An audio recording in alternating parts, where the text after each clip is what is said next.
Welcome! Today's video is about everyone's favorite Canada, Western Canada. Everyone not including the Liberal Party of Canada, the NDP, the Green Party, the Bloc Québécois.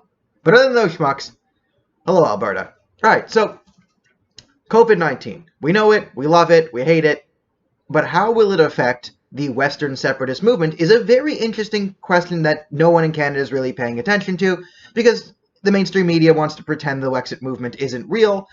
It obviously was real because they actually covered it after the last election. However, everything has sort of been put on ice due to COVID-19. And this is something we really need to talk about because post-COVID-19, you're looking at a world where WEXIT is actually a lot more likely. And trust me, I'm allowed to talk about the West because I'm wearing a shirt from the Northwest Territories, okay? West right in there. So, what were the problems WEXIT had before this? Now, obviously, it was the dedicated targeted attack on Alberta from the Trudeau government in Saskatchewan too. So the core problems of WEXIT have just not been addressed and poignantly ignored, right? Bill C-48, C-69, like the development in Alberta has not been really cleared by the Liberal government and has been not only not cleared, but actively attacked.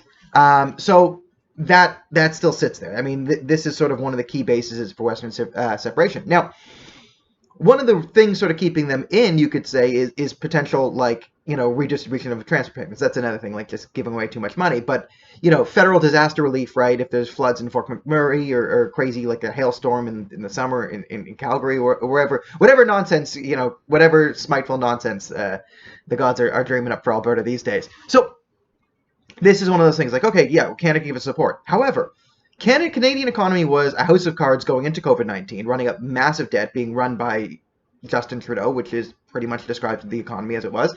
And now we've been throwing away $2,000 here, there, and willy-nilly. Okay. Now we could talk about extraordinary times, extraordinary measures, but the reality is, yeah, we have to spend a lot. We weren't in the position to do so. And coming out of this, we're going to be in a bad financial position, which means if you're in the West, again, what is the argument you have for staying in other than sort of, national Canadian pride, and you get to a point where that's not going to be enough for a lot of people, right? So how do you mitigate this? How do you stop it?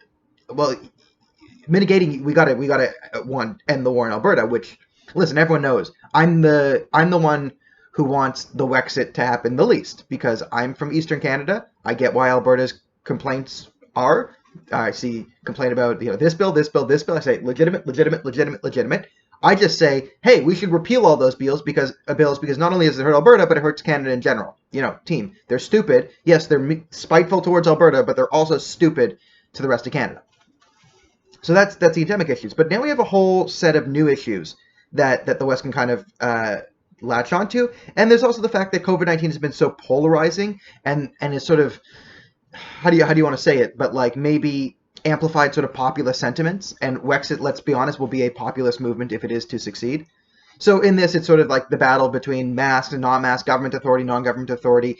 You have a big anti-authoritarian sentiment sort of brewing, and will WEXIT sort of capitalize onto that? So will it get sort of people who are anti-authoritarian say, I don't like the system, sort of latching onto WEXIT? So instead of so much about Western independence, you get the sort of anti-authoritarian vote to you. That's a real possibility, especially with COVID-19, how this is played.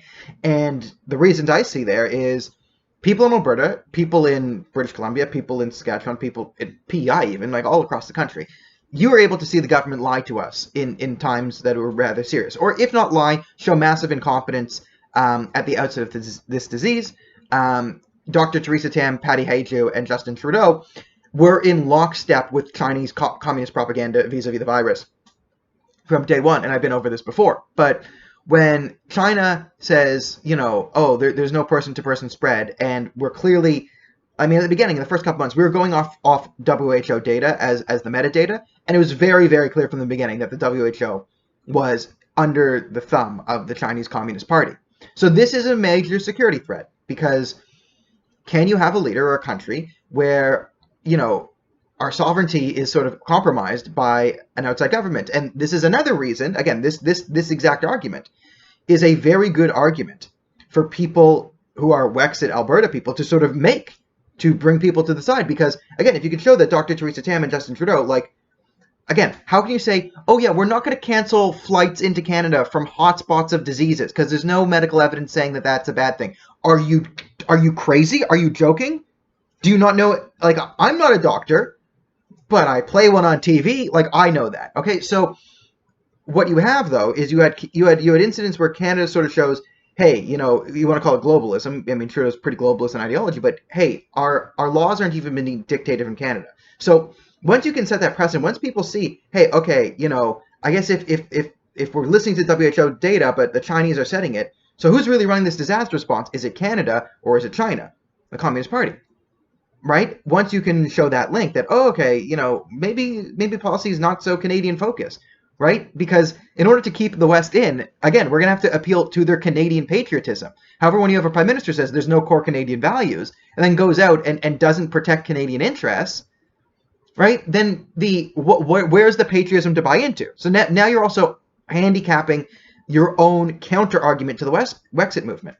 So it's all going to be, you know, WEXIT will probably be pretty quiet until things clear back up. Once we get past stage 3 and 4 and there's travel again, then you're going to see it come back up. But I'm of the opinion that although COVID-19 might have tamped down sort of all these different political movements worldwide, like, you know, people in the streets of Iran and Hong Kong, I actually do think that, well, it might have tamped down the sort of public movement of WEXIT right now. Canada's going to have a much harder time dealing with Western alienation coming out of COVID-19 than it had going into it. And if we do not address this by basically just getting rid of all the hostile bills towards the West that make absolutely no sense and drive me crazy, well, I'm sure if you're in Alberta, they drive you even crazier, but you get the point. We're at a point where, you know, do they just up and leave? Is WEXIT going to become a federal player?